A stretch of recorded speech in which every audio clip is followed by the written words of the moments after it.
All right. Hello, hello. My name is Emery Nicole, and this is the very first episode of Free Game with Emery. I'm really hyped, and what better way to kick off my first episode than with my brother, my family, my husband. Day ones. Hey, Day Reuben ones. Ogbonna. So, Yep. I think I'll tell the people a little bit how we met. Of course, through Desmond. It was undergrad. You went to Duke. What did you study at Duke? I studied econ and finance at Duke. Okay. Yeah, so we had some pretty good times. Yeah. Are you going to tell them about the circumstances under which we met? The house that we lived in? We lived in? The infamous home street. So yes, Reuben is one of 6 homes. And it's 6 of y'all total? That's it. 6 of us, all best friends since high school, since 2007, 2006. Yeah. At least, and some of us much further back than that. Yeah, since like elementary school. Yeah. And then we can't forget the one honorary member, because if he see this, he's gonna be tight. That's a fact. Shout out to Sans, Pistol Sans. Okay, so we're just going to get straight into it. I'm gonna roll through my questions. So, Rue, where are you currently located? Currently located in Brooklyn, New York, in Bed-Stuy, and been here for about 6 or 7 years, and came out here to teach at an all-boys school that was currently right down the street from where I live, and have been around here and been working in education ever since. Okay. And you said you told us what you studied at Duke. So what made you decide to go the Teach for America route? Yeah, so I studied econ and finance at Duke, and it was always the plan to go straight into Wall Street. In fact, that's kind of why I decided to go to Duke in the first place. I had a mentor, now a fraternity brother, shout out to the Noops, who kind of, gang. He kind of, in my first orientation week at Duke, in fact, I guess pre-orientation, when I was deciding which college I wanted to go to, he was studying business. He was making a ton of money, and investing was something that I was into at that time, and still am. He said, you go to the school because of the track record that it has in placing folks into jobs on Wall Street. So I went there and studied econ and finance, and pretty much every elective class that I had, I tried to learn as much as I could about the financial markets. I did a couple of internships on Wall Street during the summers, and I was working at JP Morgan, which is funny, that kind of relates to what I'm doing right now, but we can talk about that later. Yeah. But I was working at JP Morgan at that time, and I had one summer which was a really eye-opening summer. If y'all remember the BP oil spill back in 2010. Yeah. So I was an equity research analyst during the summer of the BP oil spill, and I just so happened to be working on the team covering oil and gas services. So the job is you got a portfolio of stocks in a certain sector, and it's your job to know every single thing about that stock and be able to rate it. Basically, is this a good time to buy this stock, or is it time to sell because the fundamentals are going the opposite direction? And so I remember that summer in particular being just super fun. Like every time I come into work, there'd be something new. Like I come into work and then no one would be talking to me. Everybody's head down in their computer, and I'm like, yo, what's happening? And they'll say, oh, the government just released indication that they're gonna, release this new legislation that's gonna fuck over all of our companies. Or one of our companies just bought another one because no one knew what was happening because this oil was leaking in real time that summer. And so I thought yo, this is it. This is where I want to be. This is the career for me. It was just so kind of adrenaline packed. And I love kind of developing expertise deeply on a narrow set of things. And so just coming in every single day and keeping up with the story on this portfolio of stocks was dope. All right. Yeah, that's your wave. I don't know if I would find interest in that because I'm not a numbers girl, but I can definitely see how that is interesting. So you end up you did Teach for America. So what do you feel blossomed out of that? Was that, of course, led you to where you are today? So for sure. Yeah. So coming out of that summer, I said, okay, this is what I want to do. I was going into my junior year. So the summer before my senior year, I did one final internship. I went back to JP Morgan, and this time I decided to work in the investment bank. And so this was same company, different role. This job is any of the big companies, like, major multinational companies, anywhere from like Walmart to the industrial companies that you may not hear of. If they want to get a loan, or if they want to buy another company, or if they want to raise equity, get listed on the stock market, they go to the investment bank of JP Morgan, where they handle those services for them. And so I said, I like this work so much. Let me continue to do the same thing in the oil and gas sector, but just with this particular banking service. And I fucking hated it. It was terrible. It was in that moment I realized, it wasn't necessarily like this work that I enjoyed, but it was like kind of the adrenaline of this work. It was like me being in this crisis and feeling like I was playing a part, or like having a say into like this thing that's having global implications. Right. But once I got down to the day-to-day and being the summer right before my senior year, where I got to figure out what I want to do with my life, and I'm doing this like monotonous, boring work for hours on end, even though I'm making a ton of money, I said, I can't do this. Yeah. And there was this moment when I realized, I knew I couldn't do it, because so investment banking is notorious for working really long hours, like 80 to 100 hour weeks is like standard. And I hated every moment of it. And I remember one day I walked into the office. I shared an office with this guy named Matt Picarello. And I walked into the office. He was already there. He was like, Reuben, I figured it out. I was in the shower and I finally figured out how I can get this model to balance, like some Excel problem he was working on. And I remember thinking in that moment, like, out of all the things that I could be thinking about in the shower, this bullshit ass work is not even close to being top of the list. It's not even close. And that's when I realized, like, if I stay in this line of work, Matt Picarello and people like him who love this will beat me every single day of the week because they are passionate about it. Yep. And I just don't feel good unless I'm doing work where I can excel, and I can only excel if I'm passionate about that work. So I left that summer and said, I don't know what I want to do, but I know it's not this. Yeah, that's good, man. And shout out to the fact that like you found that early, because there's some people who in a career and get swung into the mundane schedule of the day-to-day, and it's just like, how do I make my exit? Like, it was fresh, right. It was like no commitment to anything. So I commend you for that. So how long were you teaching with Teach for America before you went to Brooklyn? Yeah, so I came back that summer and came back to campus, didn't know what I wanted to do. I had always been doing mentorship and volunteering work. Hillside High School in Durham, and just shout out to them. Shout out to Bull City. And I said, if I do Teach for America, at the very least, I know I get to continue doing this mentoring work that I love so much and working with Black male youth. And so let me just do this for 2 years and figure it out. And I applied to Teach for America. The way it works is you tell them, like what you're interested in teaching, the cities that you're interested in, but they just basically kind of put you where they need you. Mm-hmm. And so I got placed in South Atlanta, teaching high school math. I didn't want to be in Atlanta, and I definitely didn't want to teach high school math. But both of those things ended up being two of the most most serendipitous choices of my life. Mm-hmm. I taught at Tri-Cities High School in East Point, Georgia. It's the high school that Outkast graduated from. Okay. Where Candy from the Real Housewives of Atlanta is where she graduated from.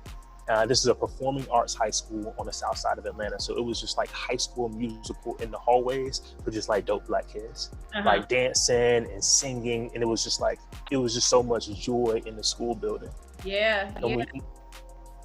When you go on to Teach for America, like the narrative is that like our schools are broken, like our kids are impoverished and they need your help. And there's a bit of like a savior complex that's inherent in that kind of whole space. And so I saw that like there were definitely like systemic challenges. The schools needed more funding. Like teachers were teaching way too many students in one class. There were the counselors were overworked. We needed more school mental health resources. And all of those things are systemic. But what I also saw was that like teachers were in that building long enough to have taught kids and then to taught those kids. Like I saw the class of like the 90s and the early 2000s come back for homecoming and march in a marching band. And I was like, this is what community looks like. Even though sometimes the kids be walking out of class, they be in the school building until 9 o'clock at night because they feel safe and comfortable here. And that kind of shaped the way that I view education to this day. Yeah. You saw a need, Mm-hmm. And I think those are the things like that we can hold on to, like at your core, that's your why. Like, that's like always playing back in your mind. So even as an entrepreneur and we like, yo, like it ain't rocking right now these past few months, but you just go back to your foundation. It's like, you know why you have to do this. So, okay. So when did you decide that you wanted to open your own school, and why a tech? Yeah. But you know, you were the first entrepreneur among us. You know, that's why I think that's our time at the Holmes crib. And like we always talk about, like we kind of mark your first kind of entrepreneurship, like the start of that being when you open up your own salon and literally put your name on the door, which is like so dope. And you were hella young when you did it. But really, like, you started your entrepreneurship journey like when we were in the Holmes cribs. You had people going in and out. You probably were making more money then than I made on Wall Street. Like, just how many heads you was doing in a weekend, you didn't sleep. Was busting them down. Yeah. I say that because I think there's some people like you who just have like kind of like the entrepreneurship gene, like kind of embedded in their body. I don't necessarily think I was one of those. I wasn't like the kid who was like selling candy on the school bus or anything like that, or like, always said, I'm gonna start my own business one day. It kind of came because I saw a need and I felt like there's nobody else doing this thing. It needs to be done. I'm uniquely positioned to do it. So fuck it, why not? Yes. But that's all entrepreneurship is. Like, you going out on your own thinking that you have the best solution. Like, forget what A says, forget what B says. It's my lane, and I think it's better here. That's dope. So tell us the name of your school. Yep. I was about to say it. Tell us about your school as well. And basically how that journey has been, highlights, anything that you would want somebody to know, like if they were trying to do this on their own, like all of that. I'll tell you about the school. I think I kind of got to go back and tell you about where it came from. Okay.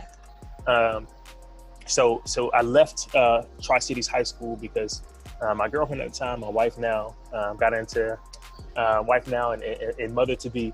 Yes! Yeah, first one on the way. Yes. And she got into grad school in New York. I didn't want to go to New York, but it was an opportunity we couldn't pass up. So we moved here. And in New York, there's this kind of ecosystem of schools that like I didn't really know about as much growing up because they're just not as big in Raleigh and Durham where we come from. Now they're kind of starting to pop up.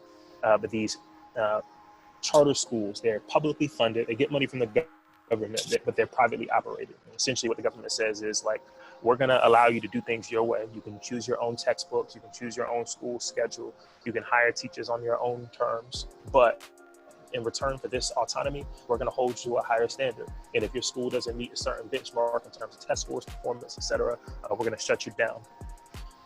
And these publicly funded, privately operated charter schools, they vary in terms of quality across the country. But it just so happens that in certain cities like New York, the highest performing schools, publicly funded schools, are these charter schools. Many of them happen to have a connection to Teach for America. So I said, when I moved to New York, let me go work on one to see what they're about. And there are a lot of kind of political challenges and ideological issues with these schools. But one of the things that like I saw kind of objectively was like they were moving students from these underestimated backgrounds into really high achieving kind of academic positions and sending them off to colleges at really high rates. And so I wanted to go and kind of see how the sausage got made. Right. And so I was a teacher at one of the high performing charter schools here in Brooklyn, New York. And then I became a dean, a school leader at one. And when you're at a high school in one of these settings, like your clout is based on like what percentage of students you send off to college each year. And the number is always 100%. If you go to any of these schools, Success Academies, Achievement First, KIPP, Uncommon Schools, et cetera, it's like, you better be able to say that I sent 100% of my students off to college. And that was like an eye-opening stat for me because, coming from a regular traditional public school in a Black community, like college going rates just aren't that high anywhere. Right, right. And so I'm like, what's happening so that all of these kids are going to college? A lot of hard work, a lot of really good teaching, and also a lot of questionable decisions. One of the things that I saw was that in these schools, like some of my highest performing students, they would get into their top choice colleges, but they often wouldn't get enough financial aid to be able to feasibly attend. Right. And so I would see students get into their top choice school and then have to choose like how they move. If they don't get enough money, they can either choose to take out a ton of student loan debt. And I saw that happen over and over again. This student who has a passion for marketing or PR or government, and then choosing to take out $30,000 a year. Right. It's like, when you do the math, even when you're successful, you graduate and get that job, and we know careers in that sector in this city, come out paying X amount of dollars, but we know to service that loan payment per month is, $1,000, $700. You still gonna have to live at home with your parents. Yeah. And so I saw those students come back and say, yo, I did everything right and I'm still behind. How? You lied to me. Yeah, and that's like even down to the test scores of making sure that they all pass. Like that seems like a lot of weight. Like I guess a good motivational factor, but it can become aggressive like over time, because it's like you might want to teach or funnel education this way, but you got to go by this system here, and every child might not adapt to that. It's funny you bring that up. Yeah, it just lets you know it's common sense, because one of the things that you see in those systems in those schools is that like it's in it, that incentive like causes teachers sometimes and school leaders to do some fucked up stuff. It's like you walk into these school buildings, it's like, oh, this feels oppressive. Why are all the white teachers yelling at these black kids? What is going on here? So most definitely. Well, I got 30 minutes on this thing. I don't know if we got 8 minutes left or what have you. Oh, my bad, Ams. I thought we had an hour. I was taking my time. I'm talking shit. I tried an hour. I think I just need to upgrade my package. Nah, my bad. Next time it's great. This is good, but we still got like a few more minutes to cover some more ground. So let me talk about Marcy Lab then. Yeah, let me talk about so all that to say, I saw too many kids getting fucked up with my college, and so I said, like, I think I could start my own. I think we can start. I think we can start our own college. So. Yeah. And so we said, hey, we're here in New York City, and the tech sector is booming out here. It's booming so much so that people are looking under the mattress, in the closet, around the corner for talented people who can do this work, and they don't care what they look like, they don't care where they come from. If we can create the network with these companies, the relationships with these companies, and then find students and train them so that they can be competitive for those roles, we know that we can get them high-paying jobs with or without a college degree. All right. And so we said, we'll do just that. We got a bunch of companies here in New York City that hire a ton of technical talent, particularly software engineers, the people who build the apps that we use every day. And we said, yo, what do you need in order to feel confident hiring somebody, especially if they're black and brown, especially if they're coming from a non-traditional background, meaning they don't have a computer science degree? They said, well, first of all, the computer science programs in colleges is all outdated anyway, so we really don't give a fuck about that. Right. And then they said, well, this is what we really do care about. And in fact, we've already been hiring a lot of people who don't have college degrees anyway. And so that told us that all we have to do is put the conditions in place for employers to get over the bias that comes with hiring black and brown kids and hiring younger talent. And if we can do that, then we can get these young people really good jobs. And that has been true. We just finished our first cohort, and our students are routinely getting jobs, $80,000, $90,000, $100,000 per year at age 19, 20 years old, no student loan debt. My gosh, like that, like I don't know if you've like processed it or digest that, but do you know a shift that like can come with that? Like think about for us, like I know I could say for me, like I don't use my degree at all. And I think, it's been drilled, higher education, but like there's other pathways, and just the fact that like people are connected to you, like you opening your school created opportunities, and like I'm just thinking about so much, like even for their household, like how does that make you feel? Yeah, really, really motivated and really good. Like I think, like I remember the first time a student came back with a $100,000 job offer. This is just an incredible student whose family immigrated here from Mexico. Their family owns a restaurant, and they just are working for the American dream. They're doing everything for their kids. And then we was on the phone FaceTime when she gave her mom that letter and had that number on there. And mom and everybody, we just was crying. Like this is a game changer. This is a game changer.